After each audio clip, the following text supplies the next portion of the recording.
días, incluso me atrevería a decir buenas noches, porque con la cantidad de inscritos que tenemos estamos en un número muy importante, como en las otras dos sesiones anteriores.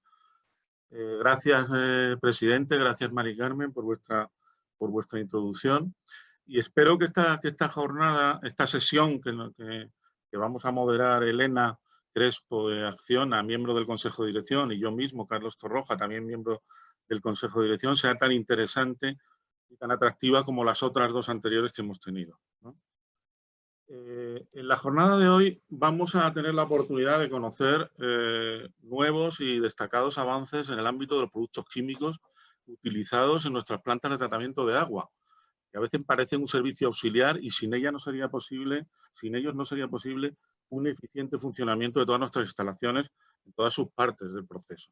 Coagulación, floculación, limpieza y conservación de membranas, remineralización, etcétera, cumpliendo con todas las exigencias y todas las normativas contractuales que el mercado nos exige. Comprobaremos también cómo ha habido una evolución muy importante en todo el desarrollo de nuevos productos, antiincrustantes, agentes limpiadores, conservantes, buscando siempre la eficacia y los costes más ajustados, ¿no? Con una preocupación, como no puede ser de otra manera hoy en día, por el medio ambiente y la sostenibilidad, con lo cual se añade la etiqueta de producto biodegradable o sin afectación al medio ambiente. Yo creo que puede ser una sesión dentro de esta jornada, que luego no olvidéis que hay una mesa redonda, esto sigue después, hay una mesa redonda también muy interesante, de la idea de cómo han evolucionado todos los productos químicos dentro de los procesos de tratamiento de agua, y es una parte fundamental. Voy a pasar la palabra a Elena, porque hemos decidido que ella va a gestionar toda la parte de lo que son preguntas, etcétera, y os va a explicar un poquito cómo vamos a funcionar. Pues le paso la palabra a Elena. Gracias, Carlos. Bueno, pues como en ocasiones anteriores, las preguntas darán lugar al final de la sesión técnica. Es decir, que las ponencias serán todas seguidas. Mientras que escucháis las ponencias, podéis ir formulando las preguntas que os vayan surgiendo en el icono que hay aquí abajo de preguntas y respuestas. Al final de las sesiones técnicas, seleccionaremos aquellas que sean más interesantes para que nuestros ponentes las vayan contestando. Y al final, si se nos quedan algunas sin contestar, pues se las haremos llegar a los ponentes para que os contesten vía email. Ok, bueno, pues sin más dilación vamos a proceder a iniciar la sesión técnica. Voy a presentar la primera ponencia, que el título es Estrategias de limpieza en membranas para potabilización de agua superficial. Nos la va a contar Manuel Ortiz Gómez. Manuel Ortiz Gómez es ingeniero industrial por la Universidad Jaume y posgrado de innovación en la gestión empresarial por el Instituto Valenciano de Tecnología Executive MBA por EDEM. Desarrolla su actividad desde hace más de 11 años en FACSA, desempeñando diversas funciones dentro del ciclo integral del agua. Además, ocupa el puesto de adjunto al jefe de departamento de tratamiento de aguas. Como siempre, bueno, pedimos eso, tratar de ceñirse a los tiempos, y adelante, Manuel, cuando quieras.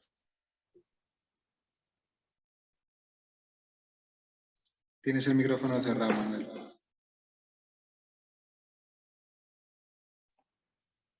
Hola, gracias, Carlos. Gracias, Elena. Estáis viendo ya mi pantalla, ¿verdad? ¿Y me oís bien? Sí. De acuerdo, pues bueno, empiezo ya sin más dilación. A modo de introducción, esta planta piloto se ubica dentro de la ETAP del Cerro de los Palos. La ETAP del Cerro de los Palos es una planta ya antigua, tiene más de 50 años, tiene una capacidad de tratamiento de 52.000 metros cúbicos día.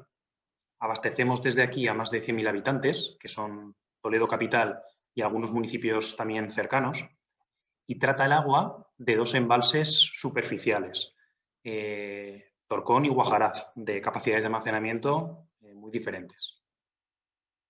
¿Cuál es la problemática que tiene esta potabilizadora? Pues es la que estoy mostrando ahora en pantalla. Son los altos niveles de carbono orgánico total que tienen las dos captaciones. De hecho, estas concentraciones que no son propias de aguas prepotables suponen un problema en la planta a la hora de rebajar el límite legal del actual Real Decreto por debajo de los 7 ppm. Por tanto, el TOC en sí mismo es un problema, pero también lo es los subproductos de desinfección como los tirolometanos que se generan en el proceso de desinfección al combinarse el cloro con la materia orgánica de estos embalses. Esto, además, si lo afrontamos con la tecnología convencional de decantación-filtración, que es la que actualmente tiene la planta, pues el reto todavía es mayor. Algunos datos del proyecto. A raíz de la problemática comentada, ya comienza en 2016 la construcción de la planta. Tuvo, mejor dicho, un presupuesto de construcción de 350.000 euros. Se equipó con 15 tecnologías diferentes de tratamiento y a día de hoy se han llegado a realizar un total de 70 ensayos, de los cuales se ha determinado que la osmosis inversa es la tecnología más adecuada para eliminar estos valores altos de materia orgánica. Y por último, mencionar que se han llegado a probar 4 tipos de membranas diferentes, 3 ensayos ya se han finalizado y estamos actualmente realizando un 4.º ensayo con membranas diferentes. La metodología que hemos seguido para llevar a cabo las limpiezas, en este caso del segundo y tercer tipo de membranas, que son sobre las que se centra el presente estudio, ha sido la siguiente.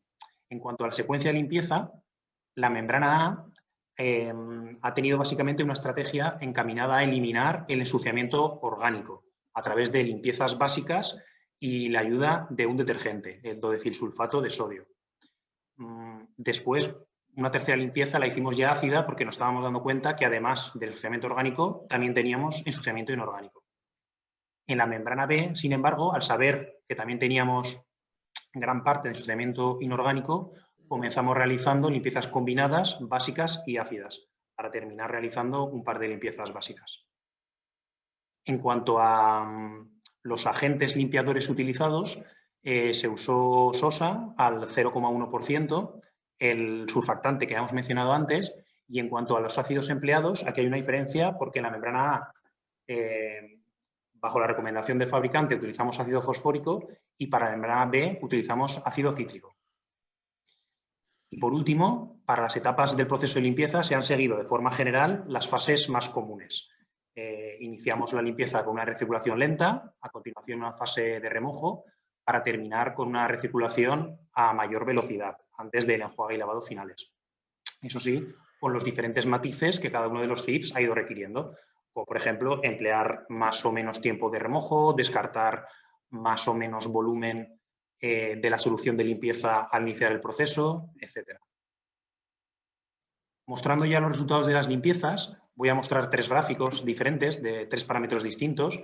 El primero de ellos en cuanto al caudal de permeado. En el gráfico que muestro a continuación se ve cómo tras las limpiezas se va recuperando el flujo, lo que implica que la permeabilidad de la membrana se recupera por completo. Recordad que en la membrana A se realizan inicialmente 2 limpiezas básicas, que son estas 2 de aquí, y al darnos cuenta de que no terminábamos de eliminar el ensuciamiento inorgánico que ya habíamos advertido que teníamos, se termina realizando una tercera limpieza ya ácida, que a la vista de esta gráfica ya se intuye que nos ha creado algún tipo de problemas. La membrana B tiene un comportamiento similar y por las restricciones de tiempo no la muestro. El segundo parámetro importante a analizar es el toque en el rechazo. Aquí sí que se aprecian diferencias entre el comportamiento de las 2 membranas. Siempre hemos tenido durante todo el ensayo un nivel muy similar de toque a la entrada y a la salida del permeado. Sin embargo, en cuanto a la concentración de toque en el rechazo, la membrana A, después de la primera limpieza, ya se incrementa esta concentración de toque en el rechazo y es a partir de la segunda limpieza, en este caso básica, cuando la tendencia cambia por completo y empezamos a obtener una concentración mucho mayor. Esto en principio es una buena señal y lo que implica es que se está quedando retenida menos materia orgánica en la superficie de la membrana. La membrana B, sin embargo, tiene un comportamiento totalmente distinto. Ya a partir de la primera limpieza, en este caso ácida, la tendencia en cuanto a la concentración del TOC disminuye y a partir de la segunda los valores iniciales de 20 ppm se convierten en valores de un 50% inferior en cuanto a 10, más o menos unos 10 ppm. Y por último, rechazo de sales. Si bien el paso de sales es un parámetro en el cual no nos hemos fijado en exceso porque no implicaba un problema para la explotación de la etapa de Toledo, sí que es un buen indicador de lo que le está ocurriendo a la membrana. En este gráfico muestro de forma superpuesta el comportamiento de la membrana A y B. En azul la A vemos cómo aquí no aparecen las limpiezas, pero la primera limpieza fue a partir de los 50 días y a partir del día número 100 la segunda. Se mantiene constante la concentración de sales a la salida de la membrana y es a partir de la limpieza ácida cuando disminuye el rechazo de sales. Sin embargo, mejor dicho, de igual modo, la membrana B, aunque un poco antes, tiene un comportamiento muy similar, porque es a partir de aquí, el día 20 de operación, cuando lavamos por primera vez la membrana, y a partir de entonces, con una pendiente muy parecida, comienza a disminuir el rechazo de sales. Y por último, se realizó una autopsia al elemento de la primera posición de la membrana B para intentar entender qué es lo que estaba ocurriendo con esta membrana. Al abrir la membrana no se observan daños visibles, pero sí lo que se observa en la fotografía, esos depósitos de color marrón oscuro, implican un ensuciamiento severo de la membrana. Y después de esta inspección visual y a través de microscopía electrónica de barrido y espectroscopía dispersiva de rayos X, se observa cómo la mayor parte del ensuciamiento, como ya creíamos, es orgánica, y dentro de la parte inorgánica destaca un elemento que es el aluminio, que se presenta en una concentración muy elevada. Recordar aquí que en el pretratamiento el coagulante que utilizamos es el PAC, por tanto, en base a aluminio. Y ya por último, llegando a las conclusiones, conclusión primera, las limpiezas han sido efectivas. Sí es posible, por tanto, recuperar el caudal de permeado y la presión de entrada iniciales. Por lo tanto, en principio es posible aspirar a utilizar membranas de ósmosis para la reducción de estos valores altos de materia orgánica. 2. Las limpiezas combinadas básicas y ácidas maximizan la eliminación de la materia orgánica y del aluminio, que son los responsables principales del ensuciamiento que hemos determinado. 3. El policloruro de aluminio en el pretratamiento está condicionando de forma clara la reversibilidad del ensuciamiento de las membranas. A pesar de haber controlado en todo momento el aluminio que llegaba a las membranas, siendo siempre inferior al máximo recomendable según la ficha de los fabricantes, su efecto acumulativo dificulta enormemente la limpieza. Esto es un problema, no usar el PAC en la coagulación y decantación, porque los diferentes ensayos que hemos hecho con coagulantes en base hierro no tienen un rendimiento tan alto como tiene el PAC en Toledo. Disculpa, Manuel, disculpa, te quedan 2 minutos. Termino, gracias Carlos. Decía que no usar PAC en el proceso de coagulación de decantación es un problema para Toledo porque otros coagulantes en base hierro no funcionan tan bien y actualmente el único tratamiento que nos elimina la mayor parte de la materia orgánica es precisamente este. Cuarto, las limpiezas ácidas han dañado la superficie de la membrana.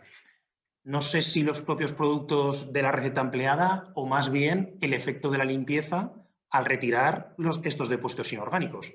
Porque si bien es cierto que el toque en la salida se ha mantenido con unos niveles de reducción en cuanto a 90-95%, sin embargo, el paso de sales, tal y como hemos visto en las gráficas anteriores, comienza a aumentar en ambas membranas siempre tras las limpiezas ácidas. Mencionar aquí que somos conscientes de que hemos lavado un poco tarde, pero era un ensayo de máximos y hemos querido llevar al límite las posibilidades de las membranas. Y por último, relacionado con otros anteriores, el ensuciamiento irreversible está comprometiendo la vida útil de la membrana. Y es que la reducción en el caudal de permeado es cada vez más temprana. Este ensuciamiento, si bien no es irreversible del todo, su eliminación sí que está dañando la membrana y, por tanto, la tasa de renovación de una planta que trate este tipo de agua sería, a nivel de reposición de membranas, muy recurrente. Y esto es todo. Gracias por vuestra atención y espero que os haya resultado interesante. Pues gracias, Manuel. Desde luego sí que resulta muy interesante el estudio que habéis hecho. Damos paso ahora a Iliana Rafaniello. El título de su ponencia es Dispositivo autónomo de monitorización no invasiva y en tiempo real del fouling y limpieza de membranas. Iliane es la CEO y cofundadora de la empresa Surface, que desarrolla soluciones de monitorización del fouling para optimizar los procesos de tratamiento de agua mediante membranas. Iliane se graduó en Química y realizó un máster en Química Aplicada y Polímeros por la Universidad del País Vasco, con especialidad en procesos de membranas para tratamiento y producción de agua. Actualmente está finalizando su tesis doctoral sobre el desarrollo de la base tecnológica de Surface desde la escala de laboratorio hasta la escala comercial. Pues adelante, Iliane. Buenas tardes, muchas gracias Elena por presentarme. Antes de comenzar con mi presentación me gustaría comenzar agradeciendo al Comité Técnico de AEDIR y a todos los organizadores por darnos la oportunidad de estar hoy aquí en este Congreso Digital presentando el trabajo que desde Surface estamos haciendo. Hoy os voy a hablar de nuestro dispositivo de monitorización no invasiva y en tiempo real del fouling y limpieza de membranas. En Surface estamos centrados en ofrecer soluciones de monitorización del fouling en membranas principalmente de ósmosis inversa para el sector de la desalación. Como bien sabéis, la ósmosis inversa en el sector de la desalación es un proceso que es muy eficiente y que está muy establecido, pero el problema que todavía está sin solución es que las membranas se ensucian con la operación, pues, generando los problemas de fouling.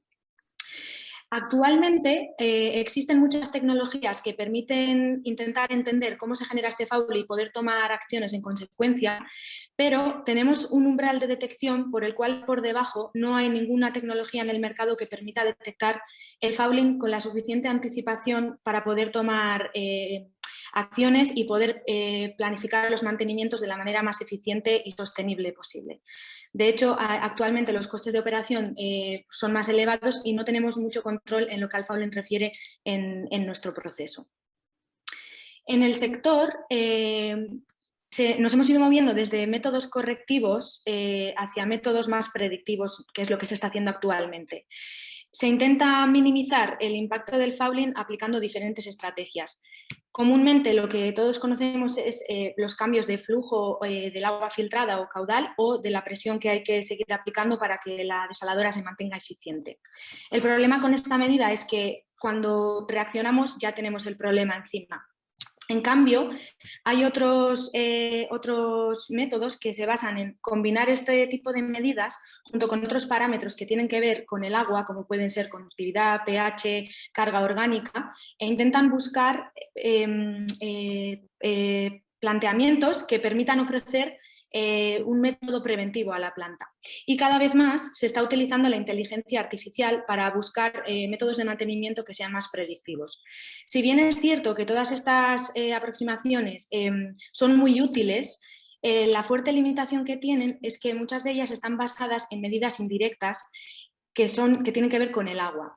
Y en el agua la complejidad de la calidad es muy grande, hay muchos compuestos y lo que detectamos en el agua no necesariamente puede ensuciar la membrana. De modo que estas medidas son muy útiles y funcionan bien cuando un sistema se mantiene constante, pero el agua, al ser un sistema dinámico, cuando muchas veces cambia su composición de manera drástica, pues estos métodos están condenados a fallar. Por eso es muy, muy importante que vayamos más hacia medidas que tengan que ver directamente con la membrana.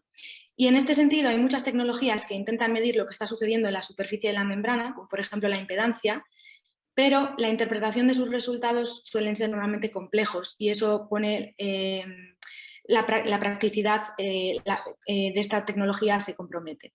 En Surface lo que estamos buscando es métodos de mantenimiento para las plantas desaladoras que sean predictivos y que vengan dados de medidas basadas en la membrana. Hemos desarrollado este dispositivo que podéis ver aquí en la pantalla, que es un dispositivo que está basado en sensores. Y en cada uno de estos sensores tenemos depositado el material que compone la membrana. Este dispositivo se conecta mediante una configuración bypass al bastidor de membranas, al agua de aporte, y va monitorizando en tiempo real cómo se va generando esas capas de fouling o de ensuciamiento. Los datos los recogemos mediante un software y los procesamos. Y después de hacer la interpretación, les decimos a los operadores de las plantas cuándo es el momento oportuno de limpiar sin que ellos todavía vean su proceso afectado. Esto es una herramienta muy útil para los operadores de las plantas porque pueden planificar su estrategia de limpieza con antelación, sin tener ya el problema encima.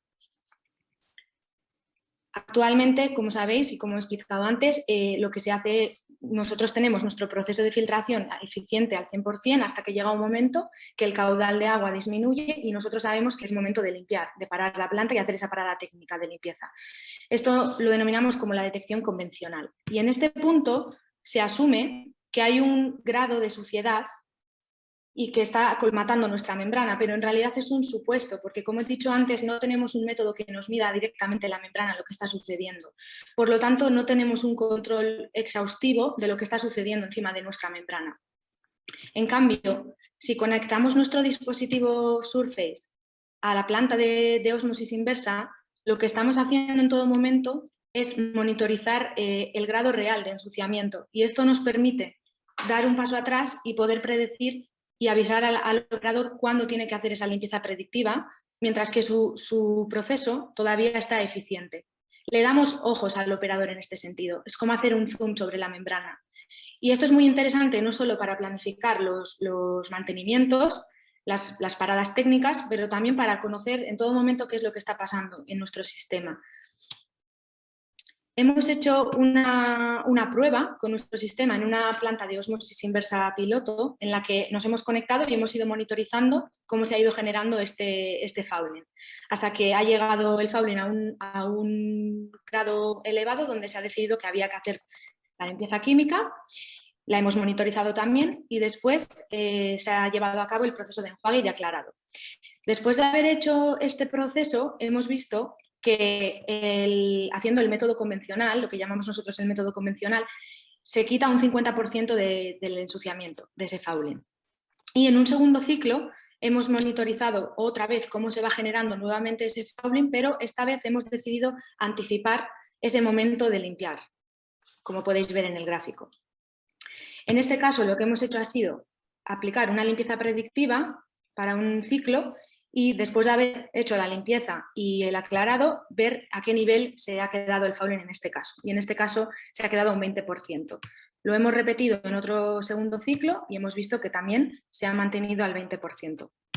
Esto lo hemos ido haciendo en ciclos sucesivos para ver la reproducibilidad de estos resultados y hemos visto que el fouling final se mantiene en un nivel bastante bajo que es el del 20%. De modo que respecto a la limpieza convencional conseguimos bajar y disminuir el fouling, controlarlo, sin aumentar el tiempo total de las paradas. Nuestra hipótesis entonces es que realmente cuando trabajamos en este marco por el cual a día de hoy no hay una tecnología lo suficientemente sensible, no solo podemos ofrecer un método predictivo de limpieza y dar seguridad sobre el control del proceso, sino que además pensamos que podemos prolongar los intervalos de las paradas técnicas. De la misma manera que monitorizamos cómo se genera ese grado de suciedad, también monitorizamos la etapa de limpieza para ver cuándo deja de ser eficiente. Entonces, en este caso lo que hemos hecho ha sido monitorizar esa limpieza y como podéis ver hay un intervalo de tiempo en el cual sí que es verdad que la membrana se va limpiando, pero después hay una parte del experimento en el que ya no conseguimos quitar más material o más depósitos orgánicos encima de la membrana. Entonces, esto es muy útil porque gracias a que estamos monitorizando en tiempo real podemos ver cuándo deja de ser eficiente la limpieza y por tanto podemos reducir el tiempo de la parada técnica y hacer el proceso más sostenible, pero también más eficiente. Aparte de conectar este dispositivo a lo que es el proceso, utilizamos también nuestra tecnología para estudiar diferentes productos químicos de limpieza o detergentes. En este gráfico podéis ver que hemos hecho un estudio de 3 tipos de detergentes, 1, 2 y 3, para una empresa que quería saber, tenía 3 formulaciones distintas que estaba probando y quería saber cuál era la más eficiente. Entonces, bueno, hemos hecho ese estudio e incluso hemos llegado a ver que en un caso uno de esos detergentes dañaba la membrana. Lo que quiero mostrar con este gráfico es que nuestra tecnología es complementaria a lo que actualmente se está haciendo para muy rápidamente poder hacer muchos experimentos y poder ver qué detergentes son más eficientes y qué no. Y lo mismo podemos hacer también con los materiales de membrana. Podemos fácilmente cambiar distintos materiales de membrana y estudiar cómo se comportan frente al fouling y cómo responden frente al proceso de limpieza. Bueno, esto es todo. Muchísimas gracias por vuestra atención. Si tenéis alguna duda, estaré encantada de responder en la ronda de preguntas. Gracias. Gracias, Ilian. Buen trabajo. La próxima ponencia lleva por título Evaluación de la eliminación de NOM en agua de mar con un absorbente de cinética rápida basado en carbono. Nos la va a presentar Susana Navea. Susana Navea es licenciada en Química y doctora en Química Analítica por la Universidad de Barcelona. Entre 2004 y 2007, profesora ayudante en la Universidad de Barcelona impartiendo docencia en el Departamento de Química Analítica. En el 2007 se incorpora a Acciona Agua como investigadora en el Departamento de I+D+I. Su trabajo se centra en el desarrollo de metodología analítica para el análisis de muestras de agua, especialmente de elevada salinidad, participando en proyectos de investigación y en la realización de actividades de apoyo al negocio. Adelante, Susana, cuando quieras.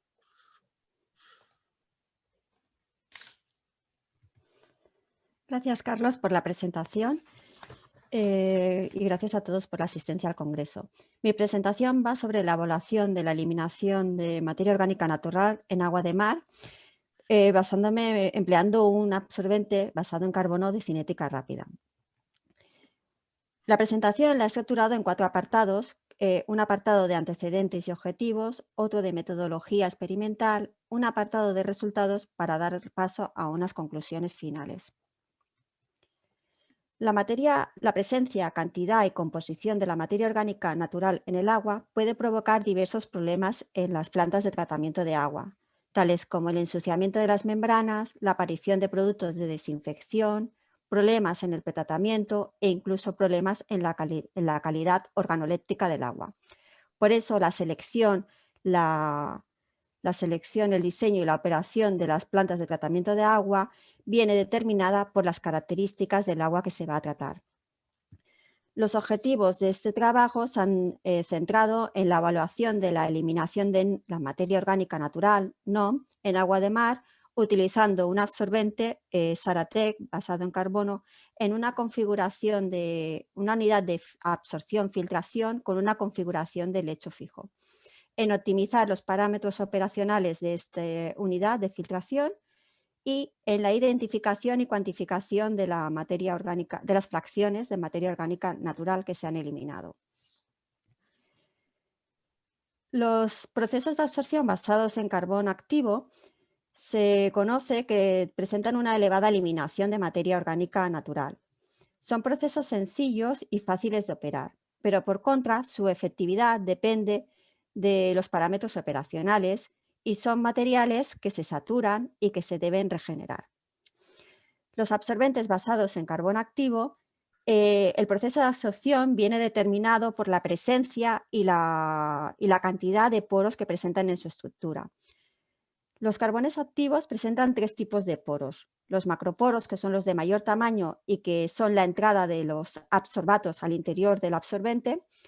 Los mesoporos, que son de un tamaño intermedio y que facilitan el transporte de los absorbatos, de las moléculas hacia el interior del absorbente y determinan la cinética del proceso de absorción. Y por último, los microporos, que son los de menor tamaño, que si el tamaño es adecuado es donde los absorbatos se unen al absorbente.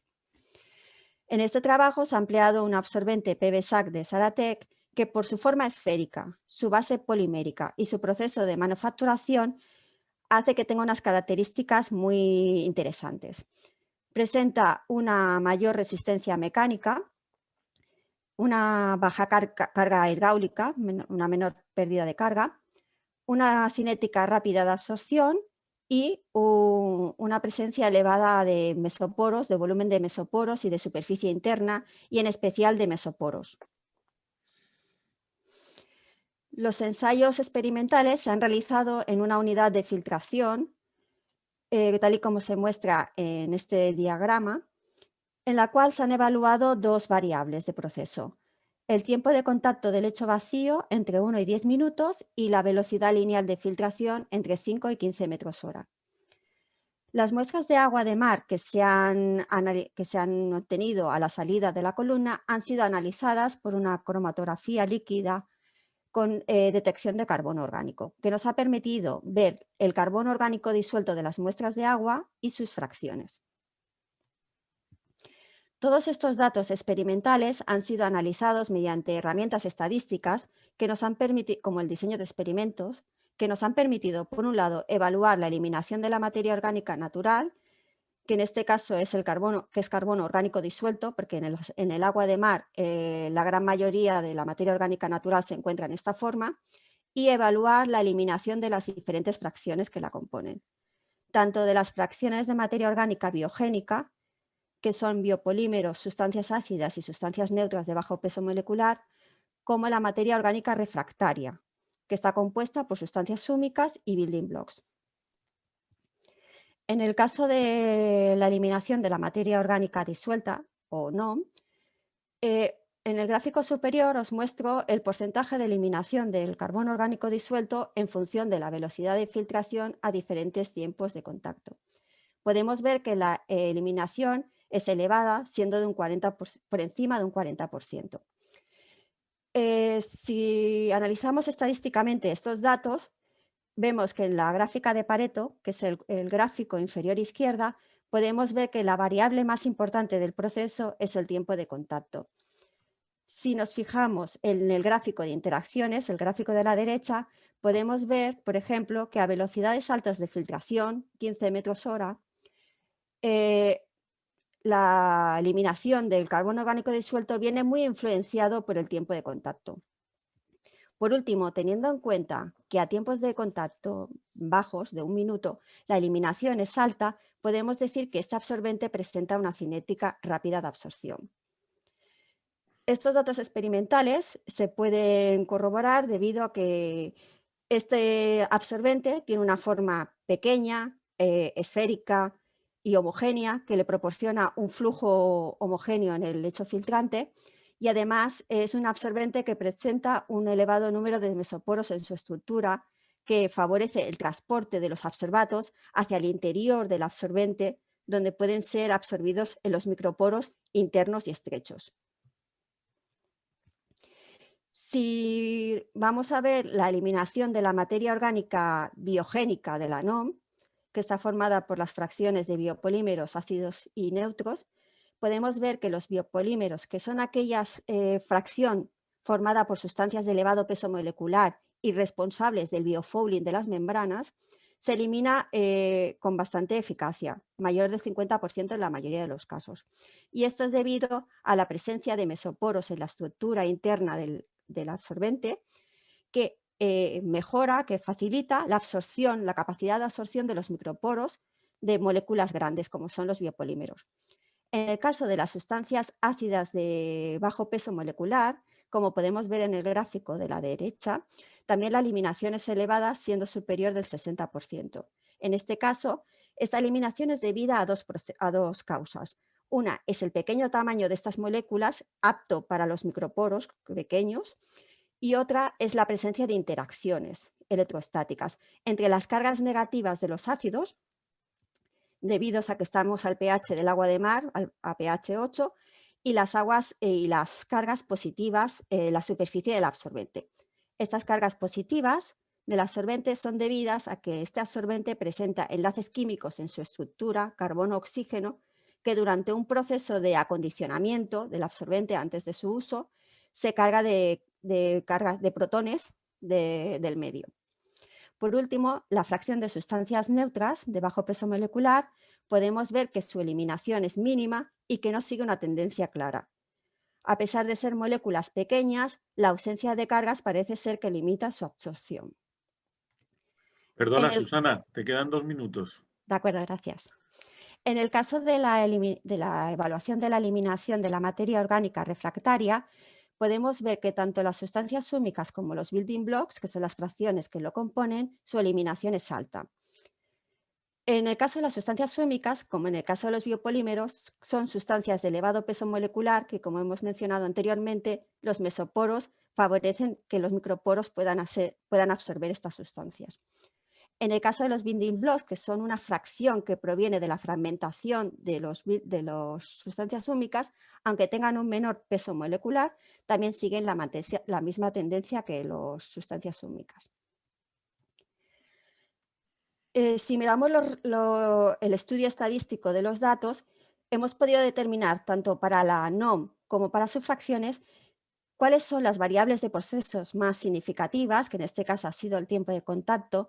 Hemos podido ver si existen interacciones entre las variables y efectos cuadráticos y además obtener un modelo de predicción de la eliminación. Todos estos modelos han sido satisfactorios en la gran mayoría de los casos, obteniendo coeficientes de correlación superiores entre el 87 y el 95%. Y solo en el caso de las sustancias neutras de bajo peso molecular, el modelo no es satisfactorio porque, como hemos comentado anteriormente, su eliminación es mínima y no tiene tendencia clara. Las conclusiones que hemos podido obtener de este estudio es que este absorbente Saratec presenta una elevada eliminación de la materia orgánica natural, que la presencia de mesoporos en su estructura, de un gran número de mesoporos, favorece la eliminación de las fracciones de elevado peso molecular y le proporciona una cinética rápida de absorción. La presencia de cargas positivas en su superficie favorece la eliminación de las fracciones de ácidos y que su forma esférica, pequeña y homogénea favorece el flujo homogéneo en el lecho filtrante y una menor pérdida de carga, mientras que su base polimérica le proporciona una mayor resistencia mecánica. Por último, a partir del análisis estadístico, hemos visto que la variable más importante de este proceso ha sido el tiempo de contacto. Gracias por vuestra atención.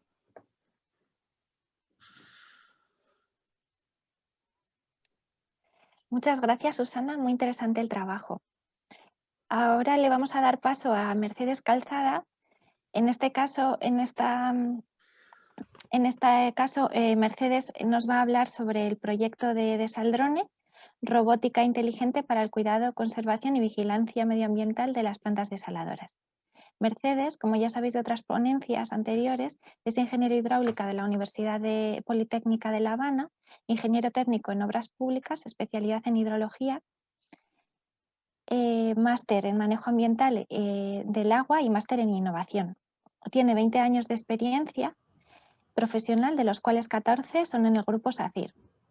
Ha participado en numerosos proyectos de investigación, desarrollo e innovación y está especializada en aspectos medioambientales y de desalación sostenible. Adelante, Mercedes. Muchas gracias por la presentación y por la oportunidad de poder compartir con vosotros nuestras experiencias. Bueno, efectivamente, el proyecto Desaldrone pone en valor la robótica inteligente para el cuidado y conservación y vigilancia del medio ambiental en las desaladoras y en todas las infraestructuras hidráulicas. Ha sido desarrollado por SACIR Agua. Bueno, el objetivo del proyecto es adaptar un vehículo, en este caso un dron submarino, como herramienta de soporte inteligente a la gestión de nuestras plantas de tratamiento de aguas. Los beneficios y aplicaciones de utilizar este dron submarino son la autonomía y la amplia gama de posibilidades de aplicación, la mejora de la eficiencia en las plantas, en el tratamiento de agua, tanto en desaladoras, depuradoras y sistemas de potabilización de agua, la vigilancia y conservación de los medios naturales, de nuestros ríos, lagos, embalses, es decir, todos aquellos medios de donde captamos y donde hacemos los vertidos, el ahorro en cuanto a logística y contratación de personal especializado y, bueno, la disminución de riesgos laborales. Las principales aplicaciones son en inspección y vigilancia, tanto en obras marinas como en depósitos, conducciones, tanques biológicos, etc. La realización de batimetría y otros estudios en cuerpos de agua, la toma de muestra, el control paramétrico, los estudios ambientales de caracterización, etc. Bueno, en nuestro caso, el equipamiento de base que nosotros utilizamos fue un modelo dron submarino de Nido Robotics, una empresa murciana, el Seaview Pro Rock, que tiene 8 motores, una profundidad máxima de trabajo de 300 metros, Cuenta con cámaras de 1080 píxeles, 4 luces de alta resolución de 1500 lumen, sensores para el control del dron, de acelerómetro, magnetómetro, sensor de presión, profundidad. Tiene una batería de hasta 2 horas de autonomía, cuenta con 4 baterías, cargador inteligente, un cordón umbilical reforzado con bobina de recarga y bueno, un software de código abierto. Independientemente de eso, el equipamiento que nosotros le pusimos, le equipamos nuestro equipo para que fuera mucho más efectivo en nuestras gestiones, incluía un EnviroSense, que es un sistema de sonda de análisis ambiental con entrada de diferentes sensores de pH, redox, oxígeno disuelto, conductividad, temperatura, presión. Aquí lo podéis ver, se puede acoplar a lo que es el cuerpo del ROV y entonces en función de las necesidades o del trabajo que se vaya a realizar, pues se puede incorporar o se puede quitar. Tiene un Waterlink, que es un ecosonda y sistema de localización bajo el agua, con sistema de GPS en el exterior para poder hacer una buena sincronización y saber en todo momento dónde se encuentra el equipo, en qué situación está. Tiene un sonar de barrido lateral que es muy efectivo cuando se quiere sobre todo localizar cuerpos, emisarios, etcétera. Es muy efectivo a la hora de agilizar esa localización inicial. Una pinza robótica que sirve por si hay que hacer alguna desobstrucción, recoger algún cuerpo, etcétera, etcétera. Unas gafas de realidad virtual que nos permiten ver de forma mucho más efectiva, como estamos en la superficie, por dónde va el ROV, en qué sitios está haciendo la inspección, etcétera, etcétera. Y un sistema de recogida de muestras también, que bueno, como pueden ver aquí en la imagen, va anexo también, se puede quitar y poner en función de las necesidades.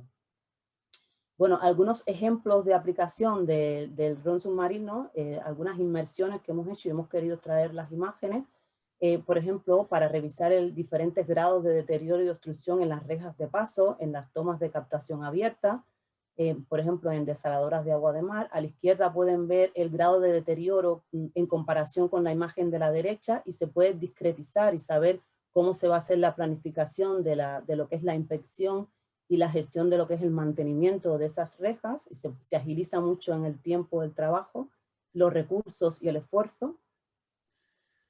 Otro ejemplo es el que pueden ver en esta imagen de diferentes grados de deterioro e incrustaciones que pueden haber en las infraestructuras, en este caso en las paredes de los túneles de captación.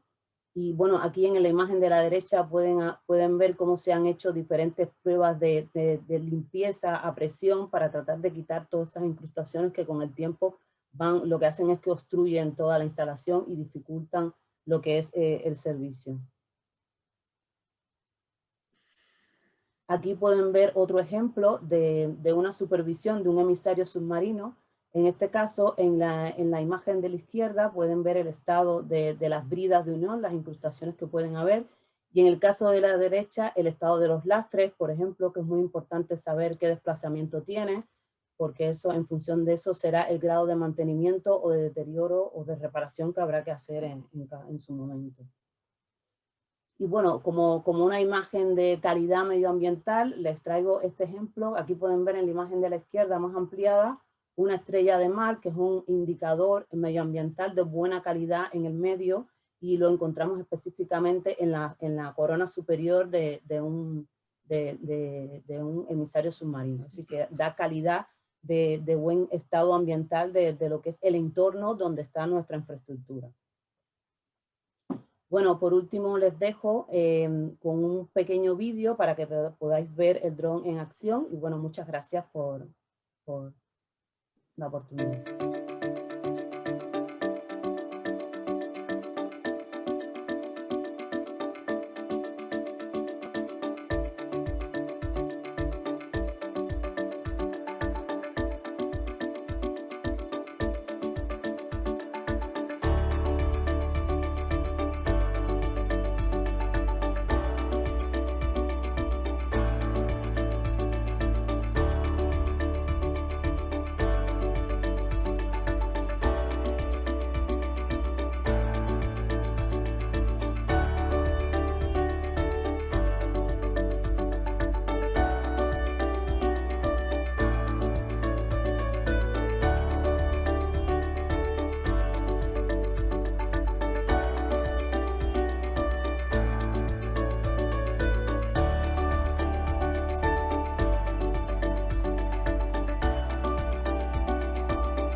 Muchas gracias, Mercedes, por esta interesante y refrescante presentación.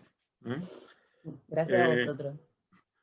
El próximo ponente es Guillem Gilabert Oriol. Tiene un máster en Ingeniería Química y Procesos por la Universidad Rovira i Virgili. Él empezó trabajando como científico de I+D en Dow Chemical Company en 2010 en el Centro de Tecnología Global en Tarragona, en España. Obtuvo un doctorado en ultrafiltración y lideró un equipo de anti-incrustaciones en ósmosis inversa y actualmente es el responsable técnico en el mercado municipal y de desalación de DuPont Water Solutions y profesor asociado de la Universidad Rovira i Virgili en Tarragona. Nos va a hablar en su ponencia de la importancia de un rendimiento estable a largo plazo en las membranas de ósmosis inversa. O sea, adelante, Guillem, cuando quieras. Muchas gracias, Carlos, por la introducción. Espero que se me escuche bien. Sí, vamos, yo sí. Vale, y ahora a ver si consigo compartir bien mi presentación. ¿La podéis ver bien? Sí. Sí. Vale, Sí, muy bien. Vale, pues muchas gracias por vuestra atención. Hoy quería hablaros de la importancia de lo que sería tener una buena estabilidad en las membranas de ósmosis inversa.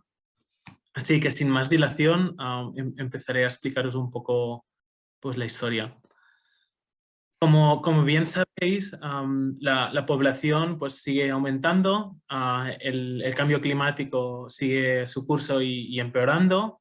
Y cada vez más se necesita más agua fresca y, bueno, al final más personas, un clima más complicado, pues bueno, implica menos agua disponible. Se estima que en 2050 un 30%, se va a requerir un 30% más de agua para estar al par con el incremento de la población. Y también por la industria que se va desarrollando y va asociada al crecimiento de la población, hasta un 400% más de agua consumida por la industria. Al final, esto nos lleva a que los ríos al final son los que son y lo único que podemos hacer es desalar agua de mar. Entonces, bueno,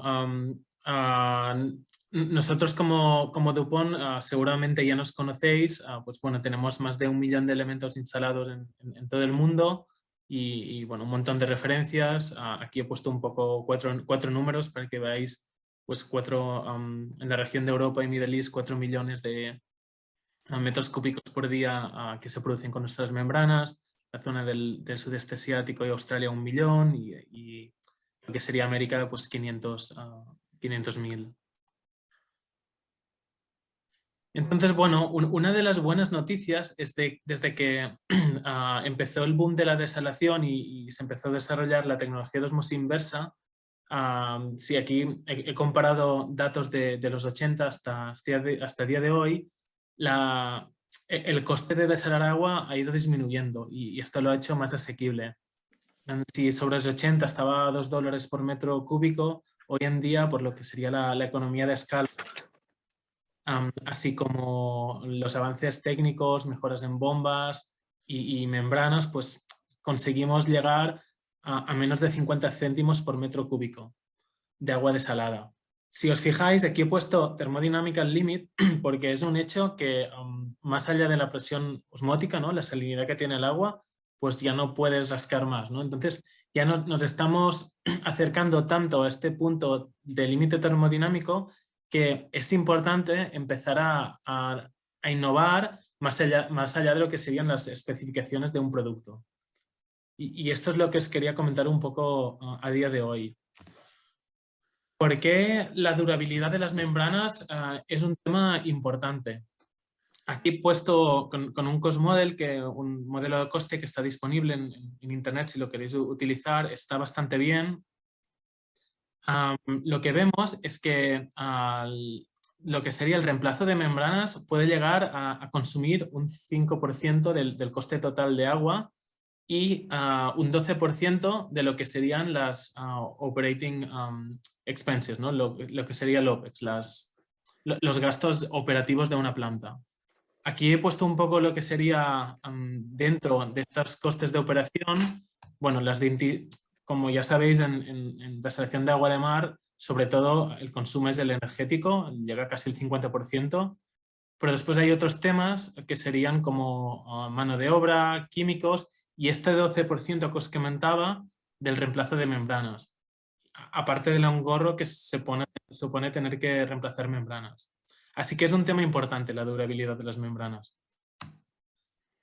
En DuPont hemos diseñado las membranas para que sean muy estables, con lo que conlleva a la durabilidad y por eso, aunque se sometan a condiciones de limpieza duras, si comparamos con otras alternativas, vemos que mantiene bastante bien lo que sería el rechazo después de distintos números de limpiezas. Aquí os he puesto 8, se ve como, bueno, pierde un 0,1% de rechazo, mientras que otras alternativas pues, pueden llegar a perder más, ¿no?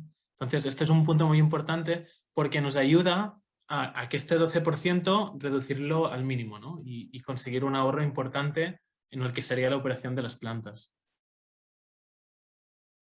¿Qué beneficios tiene que las membranas sean duraderas? Bueno, aparte de los obvios, ¿no? que tienes que reemplazar menos, económicamente supone bajar el coste destinado en una planta en membranas hasta un 50%, bajar lo que sería tener que parar la planta, ¿no? para limpiar y que deje de estar produciendo, reducir el coste también en lo que sería hacer estos reemplazos y limpiezas. Y un tema que a mí me gusta especialmente es también el impacto medioambiental. Si no reemplazamos membranas, tenemos que tirar menos membranas al desguace, con lo cual contribuimos a reducir las emisiones de CO2 y a mantener el planeta limpio. También conlleva lo que sería beneficios en términos operativos. Como os comentaba, pues bueno, tenemos una operación ininterrumpida, eliminamos un poco el factor sorpresa disruptivo, ¿no? De ostras, se están ensuciando las membranas, ¿qué tenemos que hacer? ¿Cómo tenemos que limpiar? ¿No? Podemos estar más tranquilos, que esto es un tema importante. Y bueno, al no manejar químicos, pues bueno, reducimos también el riesgo operativo y la predictibilidad que nos da tener una operación que no nos tenemos que preocupar tanto para tener que hacer reemplazos. Los temas de beneficios en temas de sostenibilidad, pues lo que comentábamos, ¿no? Que al final, si las membranas duran más, producimos menos residuos porque una membrana que está estropeada, pues bueno, hay iniciativas que se pueden reciclar, pero al final acabarán al desguace, ¿no? Y con esto contribuimos y nos alineamos con los objetivos de sostenibilidad de la ONU para 2030. Y bueno, os quería presentar aquí una app que hemos desarrollado para el mercado de desalación, se llama Diesel App. Podéis o mirarla desde vuestro navegador o si no desde vuestro móvil, ya sea Android o iPhone, es multiplataforma. Podéis jugar un poco exactamente en vuestra planta, ¿no? Según la grandeza de la instalación, los precios que tengáis por elemento y precios de reemplazo y tasas de reemplazo, ver un poco lo que sería el cash flow, ¿no? Los ahorros que tendréis a lo largo del tiempo, ¿no? Y bueno, también hay el factor de ahorro en menos membranas tiradas. Y esta app es muy sencilla de usar, con 2 clics ya lo puedes calcular y te calcula todos estos números. Y bueno, ya para concluir, espero estar en tiempo. Sí, te quedan 2 minutos, te voy a decir. Perfecto, genial. Al final, lo que hemos visto, ¿no?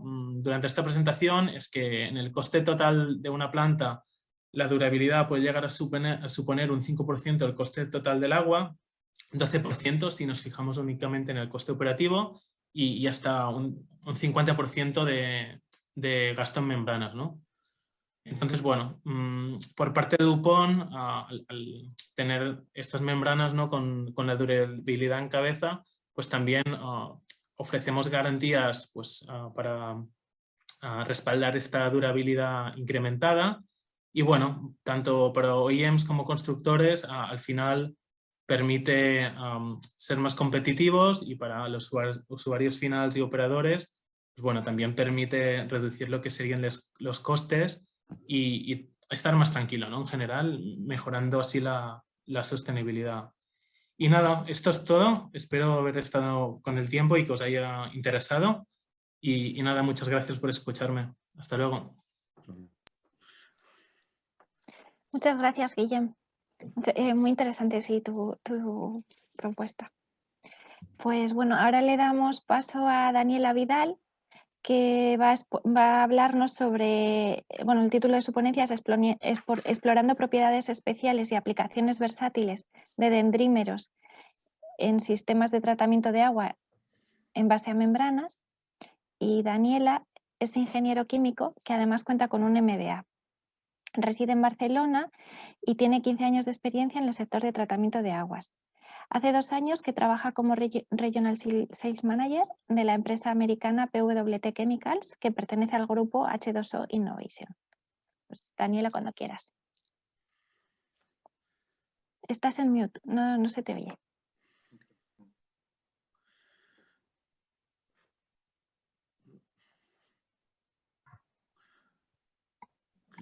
Vale, ahora sí.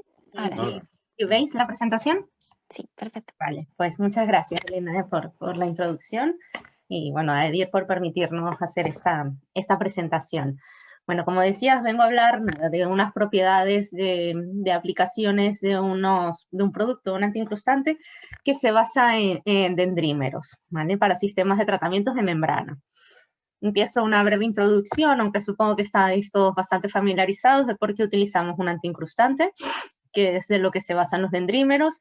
Pues tenemos un proceso, trabajamos con agua en unas conversiones más o menos elevadas, lo cual nos lleva a tener estos iones en el agua que eventualmente pues se van a ir formando un agrupamiento, una nucleación, y que terminan siendo cristales que se pueden depositar en las membranas, provocando su ensuciamiento, que es lo que queremos evitar. ¿Cómo lo evitamos? No, tenemos distintos mecanismos naturales de inhibición de la incrustación. Uno de ellos es una inhibición por efecto umbral que retrasa la precipitación.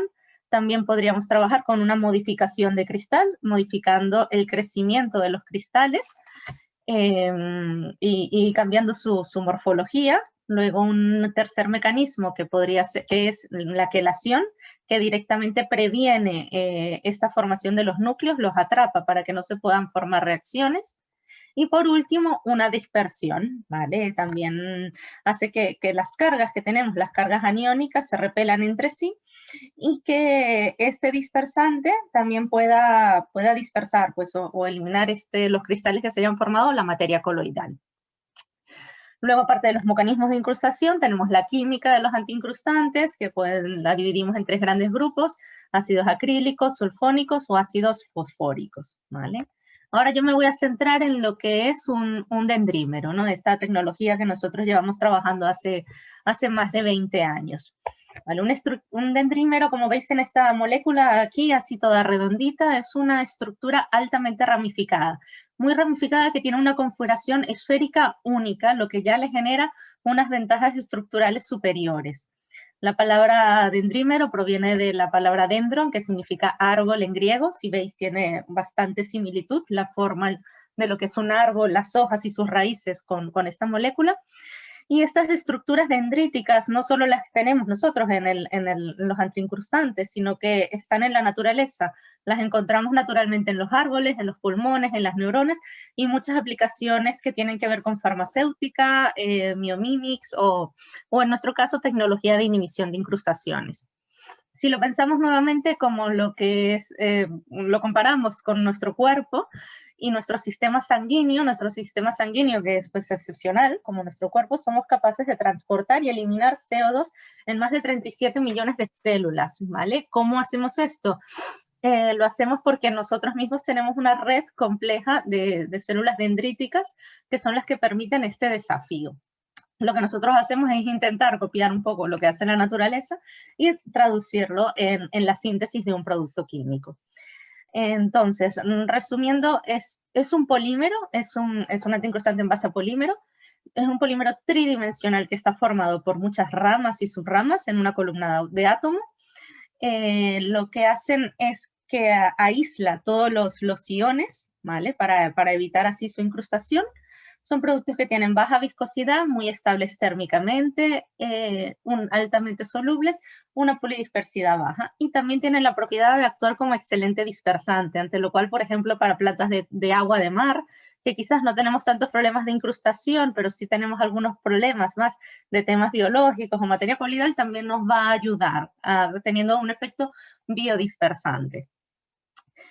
Este dendrímero tiene una alta reactividad. ¿Por qué? Porque tiene una gran abundancia de grupos funcionales accesibles que permiten captar, ¿no?, todos estos iones, lo que se traduce en una dosificación más baja al final para la operación de la planta, y tener la posibilidad de trabajar con un producto súper concentrado. En este caso es un producto que está 11 veces concentrado, con lo cual con unos 20 kilos de producto podríamos tener 200 kilos en planta, reduciendo así stocks y temas logísticos.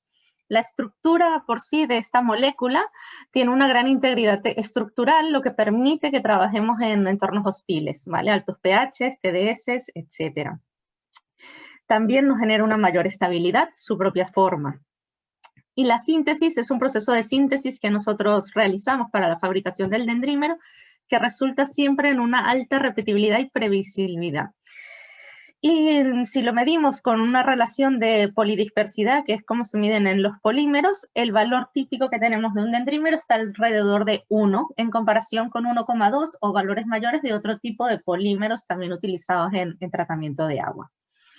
Si veis la gráfica abajo, digamos que son los distintos tipos de polímeros que podemos tener, empezando desde un linear hasta un polímero con distintas ramificaciones y terminando como el más completo con un dendrímero. ¿Vale? Es una formación 100% libre de fosfatos, como había dicho, está presente en la naturaleza, y lo que hacemos es que maximizamos el área de superficie para un espacio dado. De los 4 mecanismos que os hablé brevemente al principio de cómo funcionan los antiincrustantes, el dendrímero funciona como quelante, atrapando directamente las moléculas, y como dispersante. Por esto digo que también es muy bueno para temas de materia orgánica o de coloides, hace esa combinación. Este es un vídeo de unos segundos para que veáis, digamos,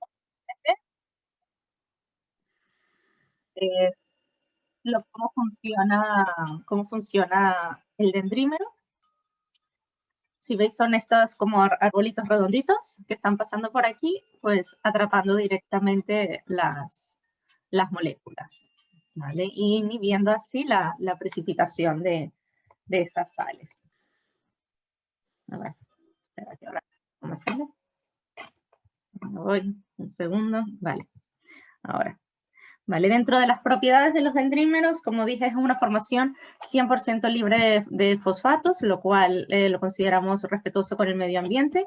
Está clasificado como no peligroso, es compatible con los principales fabricantes de membrana y está certificado por la NSF para su utilización en aguas potables y, bueno, con todas las regulaciones pertinentes de cada país en este caso.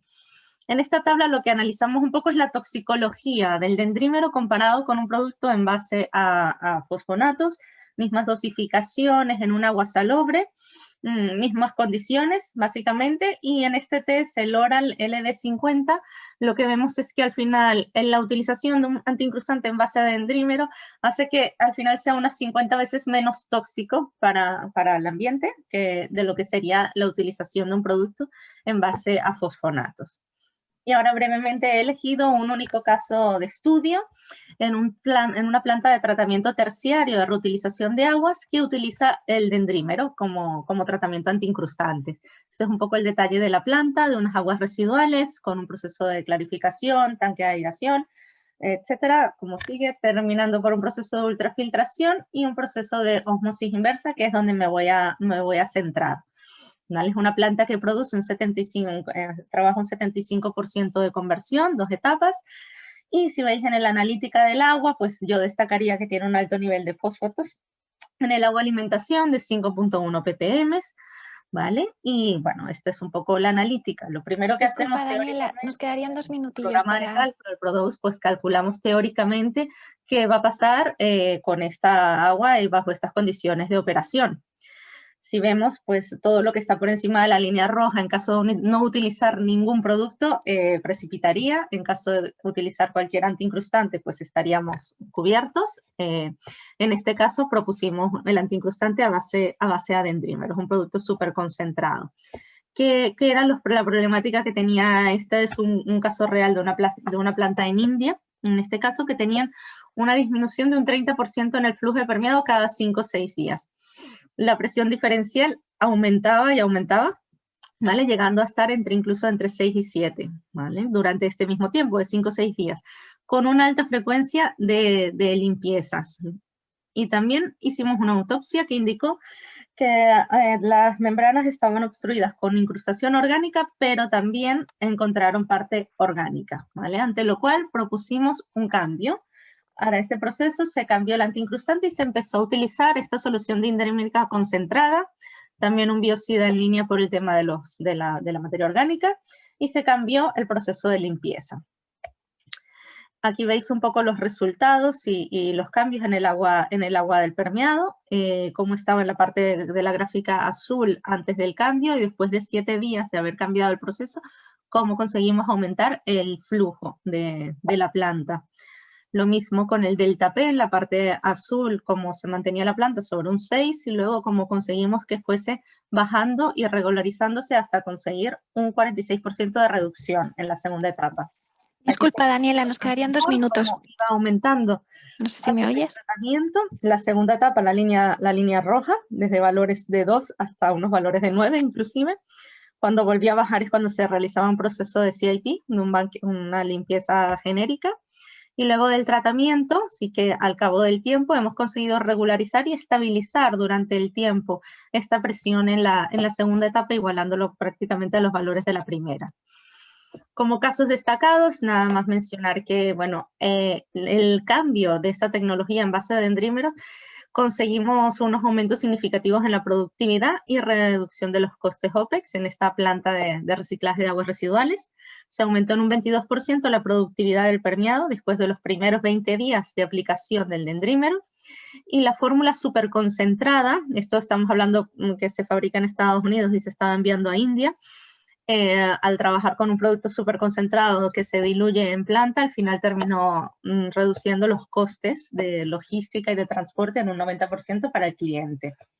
Dentro de las aplicaciones que podemos tener para los dendrímeros, yo he presentado un caso para aguas de tratamientos terciarios, pero también se puede utilizar para aguas salobres, para aguas de mar, aguas superficiales y también en casos de limpiadores. Utilizamos el dendrímero, al ser un excelente gel antidispersante también lo tenemos.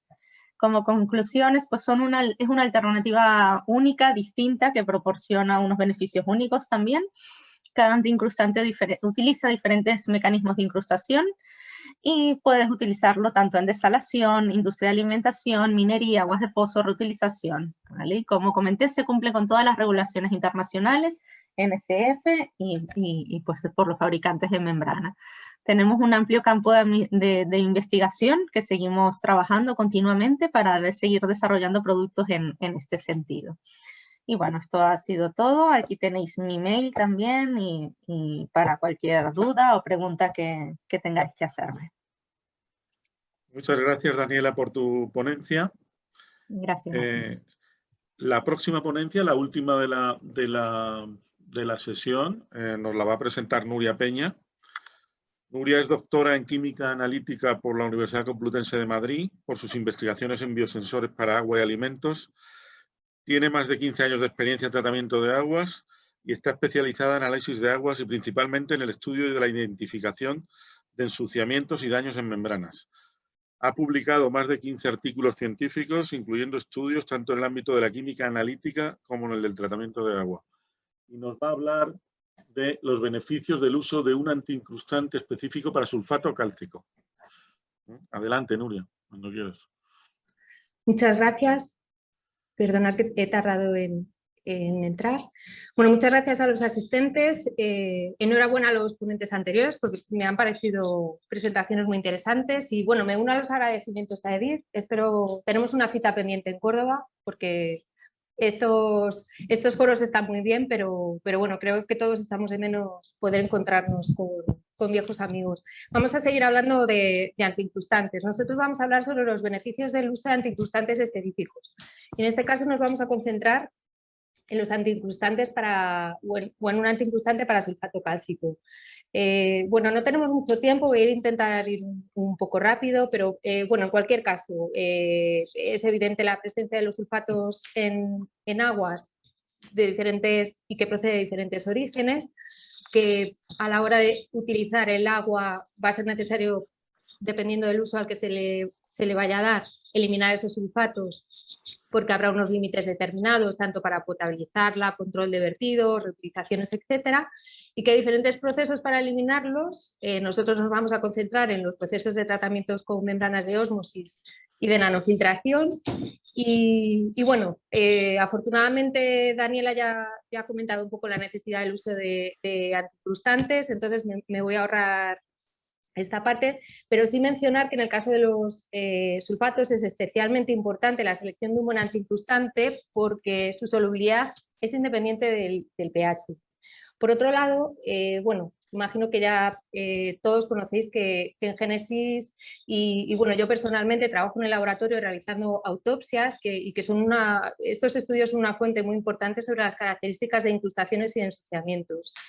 A lo largo de múltiples autopsias realizadas por nosotros, en las membranas que presentan incrustación como principal problema, hemos cuantificado que aproximadamente el 20% de las membranas tienen estos problemas de incrustación por sulfatos. Dentro de los sulfatos, el 78% correspondería a sulfato cálcico y el resto a sulfato de bario.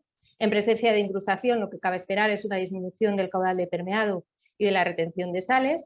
Esto es algo común en las incrustaciones, pero por otro lado con los sulfatos lo que sí observamos es que, bueno, es cierto que se suelen detectar en plantas de agua salobre, últimas membranas de segundas etapas y para nosotros lo más característico y que hace que incluso a veces cuando abramos una membrana podamos identificar que es un sulfato sin hacer muchos análisis, es que la cristalización tiene tendencia a formarse en las zonas de menor caudal en la superficie de la membrana, que serían las zonas de contacto con el material espaciador. Esto hace que el sulfato tenga una especial tendencia a adherirse al material espaciador. Aquí vemos una fotografía en la que incluso hemos incluido parte del espaciador para que se pueda distinguir, pero en muchas ocasiones la incrustación es tan masiva y especialmente adherida al material espaciador que la membrana acaba siendo un bloque, porque realmente no llega a circular el agua. ¿Se pueden eliminar los sulfatos? Pues sí, hay procedimientos de limpieza, pero el mayor problema que provocan es que las características de los cristales, de aquí podemos ver algunas imágenes de sulfato cálcico y de sulfato de bario, es que la forma de laja, aguja y macla daña de una forma muy significativa la superficie de la membrana. Aquí tenemos imágenes por microscopía electrónica, también algunas imágenes en microscopía en 3D, en la que las zonas azules marcarían las hendiduras. Incluso hemos llegado a intentar cuantificar lo profundo que llegan a ser estas marcas en la superficie de la membrana. Queremos resaltar esto porque es cierto que aunque en un momento dado se puede aplicar una acción correctiva y limpiar y eliminar los sulfatos de la superficie de la membrana, la irreversibilidad de los daños que llegan a provocar los cristales hacen que en muchas ocasiones se consiga limpiar, pero no se recupera la capacidad de retención de sales. Por otro lado, ya hemos dicho que la solubilidad de los sulfatos es independientemente del pH. No se pueden aplicar, por ejemplo, limpiadores ácidos como ocurriría con el carbonato cálcico. Es necesario que los limpiadores incluyan quelantes, preferiblemente también tensioactivos. Entonces, si la incrustación llega a ser masiva, evidentemente el daño hará que la membrana sea irrecuperable. Por lo tanto, lo ideal, aplicar acciones preventivas. En este sentido, y bueno, aquí es donde ya entraríamos a hablar de los antiincrustantes, pero antes de nada, como siempre que se trata de un agua con membranas, lo imprescindible es tener un buen pretratamiento, una operación correcta, monitorizar todo lo posible los parámetros de operación y utilizar elementos de buena calidad. y además comprobar que el agua de alimentación está libre de núcleos de precipitación. Un antiincrustante nunca va a poder actuar sobre un cristal ya formado. Asegurar caudales de recirculación y rechazo. Utilizar aguas de buena calidad durante los periodos de parada.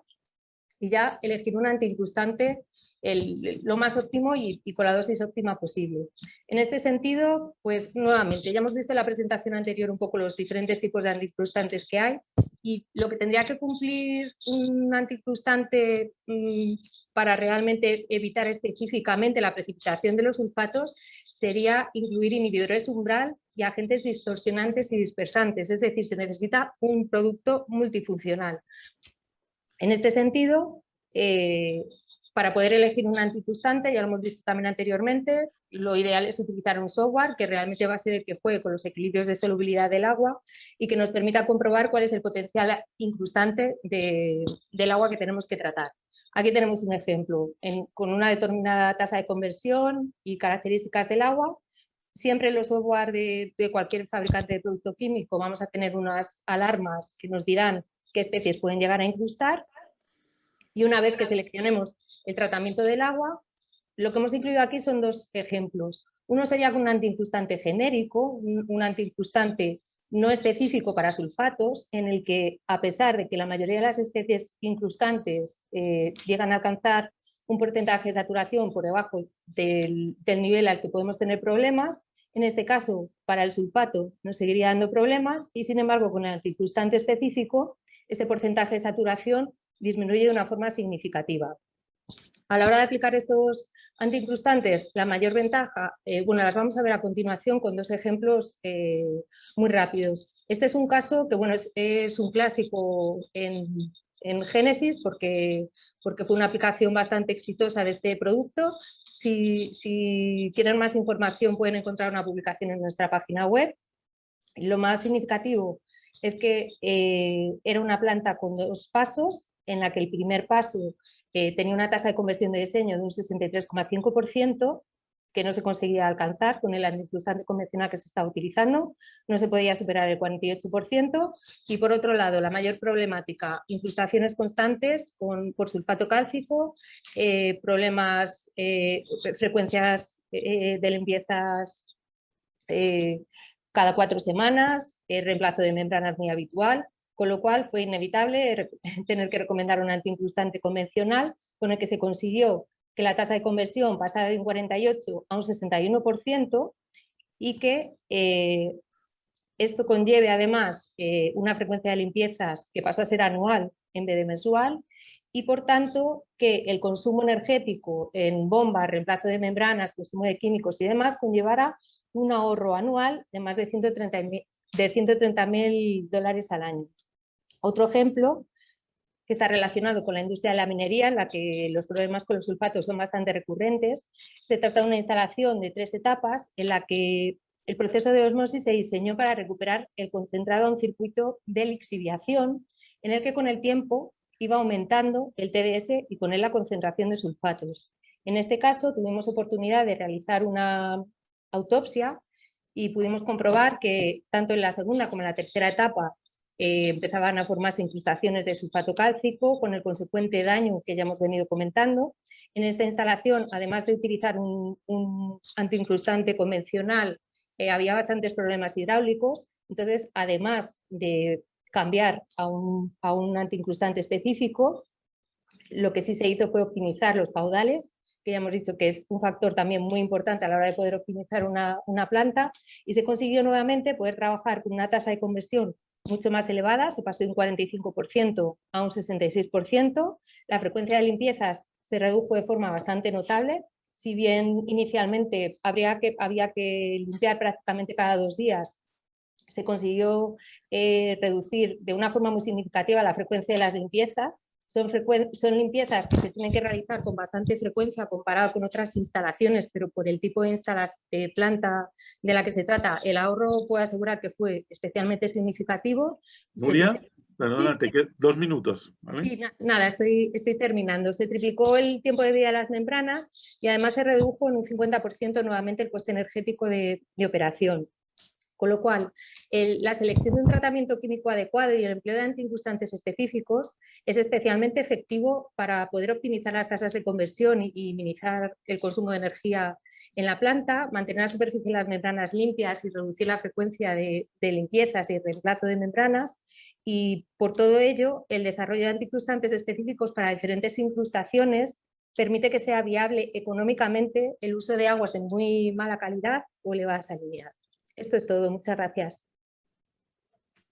Muy bien, Nuria. Muchas gracias por tu presentación. Con esta presentación damos por terminada las ponencias que formaban parte de esta sesión y entramos en la parte de preguntas y tal, que como dijimos al principio la va a gestionar Elena. Entonces, antes de pasarle la palabra ya a Elena para que pilote toda esta parte de preguntas que se han ido haciendo a través del icono y algunas que tenemos nosotros en particular, recordaros que bueno, hay una encuesta donde podéis votar del 1 al 5, es decir, cuáles han sido las ponencias que mejor os han parecido, y que los resultados finales en la sesión sexta, en la última sesión de este precongreso digital, de este congreso digital que estamos elaborando, en la sexta sesión, el 23 de junio, es donde se van a recoger todos los resultados y se van a dar los premios a las mejores ponencias que hayamos tenido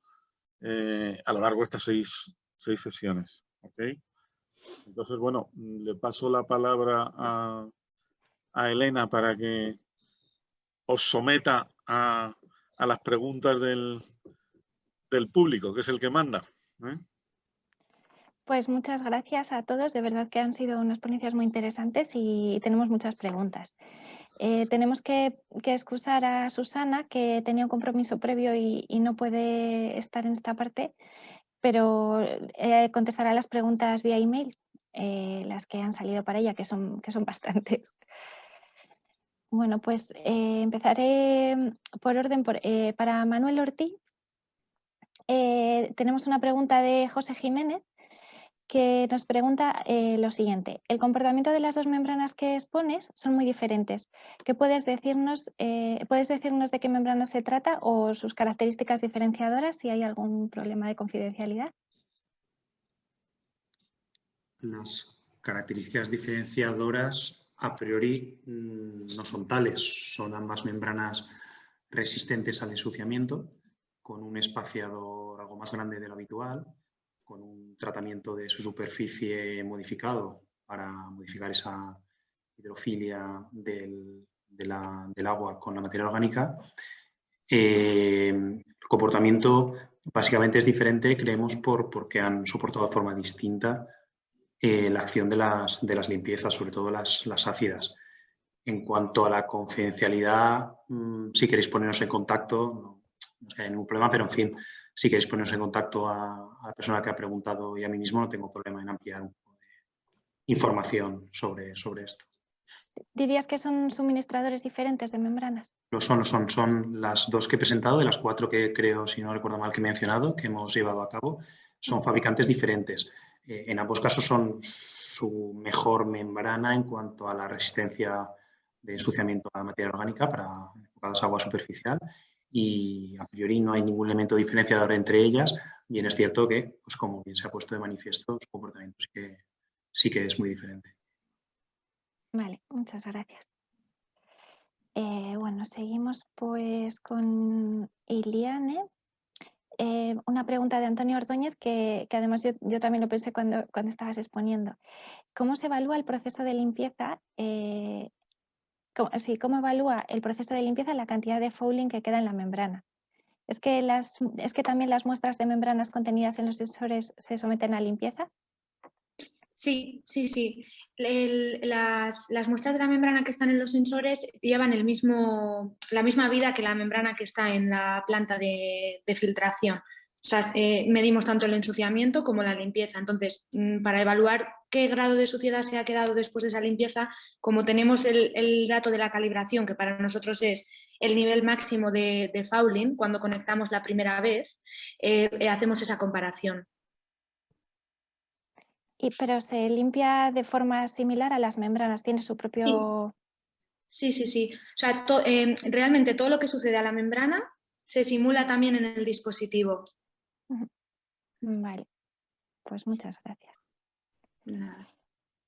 Para Mercedes Calzada, yo tenía un par de preguntas. A ver, si la recogida de datos, ¿se produce el envío de datos en directo a algún tipo de dispositivo que tengáis en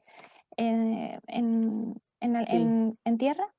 Sí, efectivamente, el envío de datos es en remoto. En el mismo momento que se están tomando los datos, tanto de clorofila, conductividad, pH, se van registrando a través del software en el ordenador donde estamos haciendo la recopilación de la información. Generalmente cuando salimos a navegar con el ROV, llevamos el dispositivo y a la vez ya está conectado en la misma embarcación, se pone conectado al PLC, al dispositivo que tenemos en este caso al ordenador portátil, y ahí ya vamos registrando los datos en tiempo real. Vale. Y otra pregunta era si habíais tenido muchas dificultades en la obtención de permisos para la utilización del desaldrón. Pues es una pregunta interesante. El tema de los seguros, sobre todo porque no hay el seguro específico para drones aéreos, sí, pero para dron submarino, lo que se hace es que se rige por la normativa marítima, pero en realidad no tiene una regulación específica para dron submarino, no existe de momento. De todas maneras, sí que se incluye en materia de seguro, sí que puede estar asegurado porque se considera que todo lo que pueda afectar dentro del dominio marítimo está sujeto o puede estar sujeto a ser asegurado. Eso es por un lado. Y por el otro lado, como me preguntaba que si habíamos tenido algún tipo de traba, en realidad no hemos tenido ningún tipo de impedimento. Hay empresas especializadas que se dedican a vender este tipo de ROV para diferentes actividades y diferentes grados de complejidad. Incluso hay ROV submarinos que son mucho más complejos para temas de investigación en zonas profundas, etcétera, etcétera, que son de mucho más envergadura que el que nosotros hemos adquirido, y la verdad que desde el punto de vista comercial hay mucho desarrollo y cada vez más de este tipo de dispositivos. No sé si eso contesta la pregunta del todo, ¿sí, no? Sí, muchas gracias. Pues seguimos con una pregunta para Daniela, también de Antonio Ordóñez, que nos pregunta el coste del dendrímero comparado con otros antrincrustantes convencionales. Realmente el coste, la parte económica también es bastante competitiva, ¿vale? O sea que es un tratamiento más económico inclusive que los tratamientos habituales, ¿no? Sobre todo porque nosotros controlamos la síntesis completa desde el principio hasta el final, entonces nos permite tener un mayor control de costes. Vale. Y otra pregunta es ¿hay algún producto, algún precipitado para el que no sea efectivo? No, tendríamos que analizarlo quizás dependiendo de los niveles de los iones metálicos o de hierro o aluminio que podamos tener en el agua alimentación, se vería más limitado, ¿vale? Pero en ese caso pues podríamos tener alguna combinación de un dendrímero junto con otros productos para tratarlo. Vale, pues aquí tenemos otra para Guillem. Esta queríamos preguntarte la experiencia que tiene DuPont respecto a la durabilidad de las membranas, qué vida media útil tenéis referencias, de la vida media útil más larga de las membranas. Muchas gracias, Elena. Me alegro mucho que me hagas esta pregunta y de hecho os voy a responder invitándoos a que entréis en la web de DuPont Water Solutions y en el menú de arriba, Industries, le dais a desalación y veréis, creo que tenemos 6 o 7 casos documentados con membranas con más de 13-14 años de durabilidad. Muy por encima de lo esperado. Hay un vídeo muy interesante que podéis ver donde el propio usuario final pues habla de esta durabilidad y cómo le ayuda, ¿no? Y le ha ayudado durante los años en reducir costes, básicamente. Entonces, bueno, os invito a que lo veáis, está en YouTube también, pero bueno, ahí en la web de DuPont lo podéis ver y mirar también los case study que son muy interesantes. Son de una sola página, ¿eh? Así que no cuestan de leer. Muy bien. Vale, pues otra pregunta que tenemos para Nuria Peña, Miguel Ventura, NAPA, y es ¿el incrustante que has mencionado solamente es válido para sulfatos? Estás en mute, no se te oye. Perdón, que ya he desconectado. No, al final el estudio y la selección de un antiincrustante se tiene que hacer con un software, porque realmente una precipitación no se produce solo por la presencia de un ion, como en este caso podría ser el sulfato, depende de concentración de calcio y otros muchos factores. La selección siempre se tiene que hacer con el software y por supuesto puede servir para otro tipo de incrustaciones o lo que es especialmente efectivo cuando el mayor potencial de incrustación es con sulfatos. Muy bien, pues yo creo que nos hemos quedado sin tiempo para las preguntas, aunque se están quedando muchas sin contestar. Invito a los ponentes a que os contesten vía email porque sí que son muy interesantes. Bueno, pues oye, solo me queda que vamos, nos queda, incluyo a Elena también como moderadores los dos, solo me queda que cerrar esta parte de la jornada, esta sesión donde habéis participado vosotros, daros las gracias a Manuel, a Ileana, a Susana, a Mercedes, a Guillem, a Daniela y a Nuria, porque igual que habéis dado vosotros las gracias a Edir también tiene que daros las gracias a vosotros, porque estamos en el mismo barco. Y si esto sale bien es gracias a todos, ¿no? Al esfuerzo que hacemos todos. Dicho esto, bueno, pues os emplazo a seguir con nosotros. Queda menos para Córdoba, como decía Nuria también, porque la parte presencial también es importante. Y bueno, seguimos trabajando desde AEDIR con vosotros para que todo el sector siga adelante.